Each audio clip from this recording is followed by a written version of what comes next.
నెల్లూరు జిల్లాలో పెట్టరేగిపోతుంది. అధికారులు మాఫియాకు గులాములుగా మారారు. ఉమ్మడి నెల్లూరు జిల్లాలో ప్రజలు ఎటు వెళ్లినా సంపాదనే ధ్యేయంగా ప్రజాప్రతినిధులు పనిచేస్తున్నారు. పుష్కలంగా ఖనిజ సంపద ఉన్న ఉమ్మడి నెల్లూరు జిల్లాలో రెచ్చిపోతున్నారు. ప్రపంచంలో ఎక్కడా దొరకని మైనింగ్ సిలికా తెల్లరాయి నెల్లూరుకి పరిమితమైంది. ఇతో మైనింగ్ మాఫియా ఆగడాలకు అడ్డు అదుపు లేకుండా పోతోంది. మైనింగ్ మాఫియాపై ఛానల్ 9 ప్రత్యేక కథనం. నెల్లూరు జిల్లాలో లభించే తెల్లరాయి సిలికాకు ప్రపంచ వ్యాప్తంగా డిమాండ్ ఉంది. అలాగే పెన్నా నది తీరం వెంబడి లభించే ఇసుకకు కూడా జిల్లాతో పాటు తమిళనాడు, కర్ణాటక రాష్ట్రాల్లోనూ భారీ డిమాండ్ ఉంది. దీంతో అధికారంలో ఎవరున్నా అక్రమ మార్గాల్లో ఖనిజ సంపదను దోచేస్తున్నారు.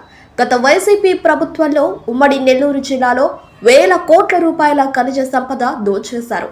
ప్రభుత్వం మారితే పరిస్థితులు మారుతాయనుకుంటే అంతకు మించి వేరే లెవెల్లో అక్రమ మాఫియా మళ్లీ పడగవిప్పింది. గూడూరు నియోజకవర్గంలో చిలుకూరు మండలంలో ప్రైవేట్ మాఫియా ఒక చెక్ పోస్ట్ పెట్టిందంటే పరిస్థితి ఎంత తీవ్రంగా ఉందో అర్థం చేసుకోవచ్చు. ఇదే క్రమంలో సైదాపురం మండలంలో విరివిగా లభించే తెల్లరాయి కూడా అక్రమ మార్గంలో సరిహద్దులు దాటిపోతోంది.